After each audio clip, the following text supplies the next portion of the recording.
Nous passons maintenant à regard croisé. Nous allons évoquer le Cameroun où le groupe Bolloré a perdu le port de Douala. Nous irons en Algérie où l'armée là-bas tente désormais d'interdire toute manifestation. La Tunisie, la présidentielle, Nabil Karoui reste en détention. Et puis le Togo, on parlera donc de ce mouvement Bring Back Our Freedom lancé par des organisations de la société civile. On va commencer avec Firmin Teko Agbo qui est déjà avec nous en studio. Direct oblige, on est obligé de commencer. Firmin Teko Agbo, bonsoir. Bonsoir Samuel Niaoui, merci de m'avoir invité. Merci d'accepter l'invitation. Le Cameroun, je le disais, pour commencer, le groupe Swiss Terminal Investment Limited a décroché la concession du terminal à conteneurs du port de Douala, le plus grand d'Afrique centrale, et succède ainsi au français Bolloré, a annoncé lundi le directeur du port camerounais. La procédure de recrutement d'un opérateur a abouti à la sélection de la société Terminal Investment Limited, a écrit lundi Cyrus Ngoo, le directeur général du port autonome de Douala, dans un communiqué. À partir du 1er janvier 2020, donc, le Suisse prendra la tête de ce terminal stratégique exploité depuis 15 ans par le consortium Bolloré APM Terminal. Firmin Teko Agbo, Bolloré, on le sait, c'est un consortium français. Il n'est pas très facile de s'en débarrasser quand on connaît le poids de la France dans ses anciennes colonies, mais le Cameroun a osé. Oui, le Cameroun a osé. Bon, je me dis souvent s'il y a de telles situations, c'est qu'il y a une autre contrepartie ailleurs. Parce que la France est un grand pays, la France et sa relation avec tout le continent africain, tout le monde le sait, et tout le monde sait comment ça s'opère. Je me dis que je peux dire que c'est l'évolution du monde qui est en train d'engendrer tout ça. La première observation que je peux porter, c'est que nous ne sommes plus trop de façon formelle dans la France-Afrique. Oui. Aujourd'hui, le modus operandi a beaucoup évolué, a beaucoup changé. Les choses ne sont plus comme avant. C'est comme Hollande l'avait dit, c'est le journaliste de RFI, Christophe Aouvier, qui avait sorti un livre qui disait en 2000, au temps de Hollande, qu'aujourd'hui, on lui posait la question, c'était sur une chaîne française, on lui demandait, est-ce que on peut encore parler de la France-Afrique? Il dit oui, on peut parler, mais sauf que les choses ont changé, les méthodes ont beaucoup plus évolué. Avec les rugis, avec les Jacques Faucon, c'était des mallettes directes, tout le monde savait. Aujourd'hui, il y a le portable, il y a le SMS, c'est là où il disait que Hollande traite des chefs d'État comme des amis. Donc il peut se lever du jour au lendemain et leur envoyer un petit SMS, du jour au lendemain, tout peut se régler par téléphone. Mais c'est-à-dire ce qui concerne l'envoi de fonds de façon systématique comme cela se faisait, il y a une autre méthode pour pouvoir le faire. C'est comme Sarkozy qui arrive, qui dit je vais couper avec la France-Afrique. Maintenant on lui dit, mais si tu coupes pour la France-Afrique, avec quoi tu vas payer tel, tu vas payer tel. Donc, quand il est arrivé au palais de l'Élysée, on lui a montré toute la cellule Afrique, il s'est dit, mais je ne peux pas m'en débarrasser. La France fait partie de ceux-là qui nous soutiennent financièrement. L'Afrique fait partie de ceux-là qui nous soutiennent financièrement. Donc, je ne peux pas m'en débarrasser. Et il est allé voir Bongo, et ainsi de suite. Regardez même cette histoire. Bien sûr, nous sommes après en train de parler de Cameroun, mais il faut que tous ceux-là qui nous suivent arrivent à comprendre un peu comment ça se passe. Donc, regardez. Il arrive et il nomme un secrétaire d'État, Jean-Marie Bockel. Jean-Marie Bockel, qui était le secrétaire d'État français à la coopération, et dit, Monsieur le Président, juste, ça fait déjà des mois que nous sommes ici à la tête de l'État français, mais vous avez promis rompre avec la France, avec l'Afrique. Il dit non, que c'est pas possible. Et maintenant, Bongo, l'ancien président, le papa de Dali, a pris la nouvelle et il a appelé Sarkozy. Il dit non, monsieur, tu dois te débarrasser de lui. Et Sarkozy s'en est débarrassé et l'a fait remplacer par les Joandais qui est arrivé au Togo en 2008. Vous voyez. Donc ça veut dire que la France ne pouvait pas se débarrasser de l'Afrique. Autre chose, pour nommer un certain ministre, le gouvernement français, le président français, d'alors Jacques Chirac et ceux-là qui l'ont précédé, même Sarkozy, était obligé d'envoyer la liste des ministres au président Bongo. Et c'est lui qui dit oui, par exemple, Copé, je le veux, Fillon, je le veux, ce monsieur, je le veux pas. Et ça se respectait à la règle, parce que Bongo était un pilier pour la France en Afrique. Donc, ça a toujours été comme ça. Maintenant, aujourd'hui, les choses ont évolué. La France, donc c'est comme les Africains à l'époque, ils n'avaient découvert que la France. Aujourd'hui, le monde évolue. Il y a les Suisses qui sont aujourd'hui très forts aussi dans l'industrie portuaire. Il y a d'autres continents. Il y a les Espagnols qui sont très forts dans l'industrie portuaire avec Progosa, donc qui sont très forts. Et aujourd'hui, ils offrent beaucoup plus de choses intéressantes au Cameroun. Et quand le Cameroun se dit, tiens, avec ces messieurs, on peut gagner plus que ce qu'on a fait gagner avec Bolloré.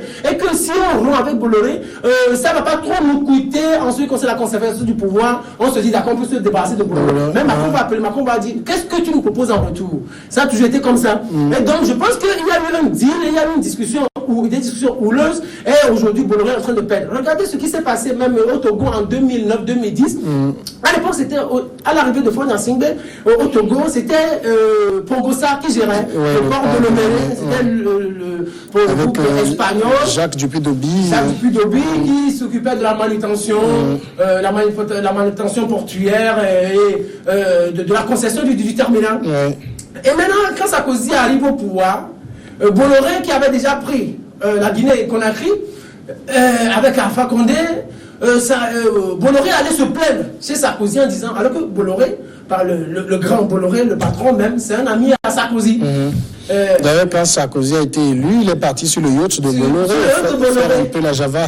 Exactement, c'est Sarkozy. Bolloré a beaucoup investi dans sa campagne et il lui aurait certainement promis un certain nombre de choses. Et maintenant, voilà qu'il a été élu, donc il doit tenir à sa promesse. Et maintenant, Bolloré se plaint chez Sarkozy en disant, non, le Togo, bon, le point de Lomé, il faut que tu fasses quelque chose avec le nouveau président qui arrive. Or, Faure Gnassingbé, il était très critiqué, il venait d'arriver au pouvoir très jeune dans la conservation du pouvoir. Il est venu en 2005, nous sommes en 2008, nous sommes en 2009. Pongosa était faisant son one-man show au port de Lomé. Et maintenant, on appelle, Sarkozy appelle Faure Gnassingbé, il lui dit, mais puisqu'à l'époque aussi, il y avait 2010 qui approchait.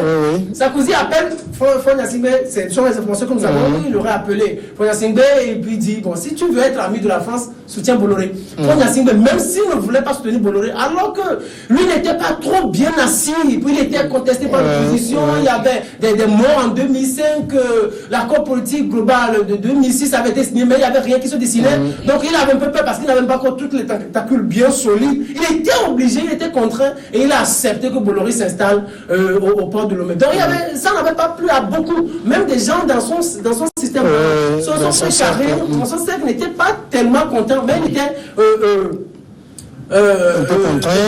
il était contraint et donc il a accepté et voilà, donc ça continue. Bolloré est toujours là et avec tout ce qu'il est en train de construire, que les gens le veuillent ou non, Bolloré pour le moment il est au Togo. Donc il y a eu des problèmes aussi en Guinée et Conakry, c'est comme ça se passe. Mais ce qui se passe avec le Cameroun, Paul Biya, pour le moment on ne trouve pas encore un successeur. Ça va être difficile de le lâcher pour le moment, mais peut-être on peut être sûr d'une chose, il aurait accepté de donner quelque chose que nous, peut-être, on ne révèle pas, Oui, accepter de donner quelque chose, mais quand on sait que le port de Douala est quand même le plus grand de l'Afrique centrale, c'est quand même une grosse manne financière que Bolloré perd là. Oui, exactement. Par exemple, quand vous voyez, on dit l'Afrique représente 80% des profits du groupe Bolloré. C'est 80%. Et l'Afrique centrale, avec le Cameroun, représente énormément. Parce que c'est une plaque véritablement tournante. Regardez, il y a le Gabon, il y a tous les pays que vous connaissez, le Gabon avec le bois, le pétrole, le Cameroun avec le cacao, et beaucoup de choses, il y a beaucoup de bateaux, beaucoup de navires qui passent par là. Donc, ça va être un peu difficile pour le groupe, mais pour le moment, le groupe est un peu obligé. Mais une chose est sûre, il va lui être difficile de revenir pour le moment, puisque la décision a été prise. Même si le patron de Bolloré de Cameroun dit qu'ils ont pris acte, c'est une humiliation pour le moment. Mais n'oubliez pas aussi, la posture de Macron, ça joue énormément. La posture de Macron joue énormément. Macron, au-delà de tout, c'est un jeune. Donc, bien sûr, il a des anciens diplomates avec lui, il a les nouveaux diplomates, des gens qui ont fait la France-Afrique, des gens qu'on ne connaît pas, qui sont au palais de l'Élysée, qui sont au Quai d'Orsay, tout ça. Mais la personnalité de Macron joue beaucoup aussi. Donc, Macron, pour le moment, ne pèse pas trop. Ne pèse pas. C'est ça qui fait qu'il a été secoué par les gilets jaunes. Après, il s'est montré autoritaire en disant, bon, au-delà de tout, c'est moi qui ai l'autorité, c'est moi l'autorité. Peut-être sous d'autres présidents, il n'y aurait pas eu ça pour le moment. Peut-être on aurait un Sarkozy, il n'y aurait jamais eu ça. Parce que Sarkozy, il est capable de tout. Vous savez, vous avez vu ce qui est arrivé à Kadhafi, à Ben Ali. N'oubliez pas, regardez comment Sarkozy a traité Ben Ali. Regardez, Michel Alliot-Marie qui va passer ses congés de Noël en Tunisie, dans la famille Ali. Et le 17 décembre 2010, il y a eu Mohamed Bouazizi qui simmole le début de la révolution arabe. Et après, Ben Ali dit, mais M. Sarkozy, vous savez, on est toujours ensemble, Michel Lemari qui vient de passer. Donc, on fait moi quelque chose en France. Sarkozy lui dit, monsieur, non, on ne peut pas. Parce que la France, c'est une grande démocratie. Qu'est-ce que l'image voulez-vous qu'on donne au monde? Vous imaginez? Donc Sarkozy, là, c'est une certaine autorité. Et il l'a fait respecter. Et c'est fini, c'est passé. Donc on ne sait pas là où il est actuellement. Ben Ali, on sait qui se trouve peut-être. Ben Ali est mort aujourd'hui. Il est mort aujourd'hui. Il est mort aujourd'hui à 83 ans. Ah, vous voyez, vous imaginez? Vous l'apprenez.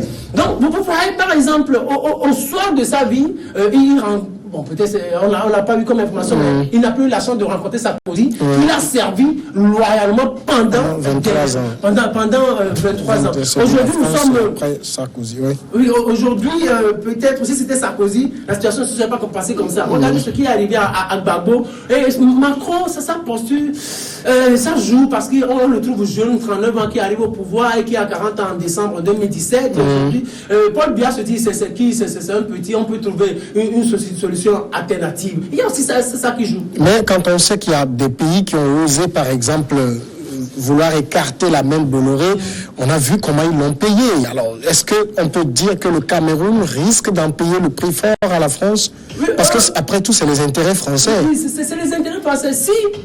Si par exemple, les Suisses lui garantissent un certain nombre de choses que Bolloré ne garantit pas. Regardez, vous savez, on sait que le président n'est pas 6 mois en Suisse, donc il a de beaux entrées là-bas.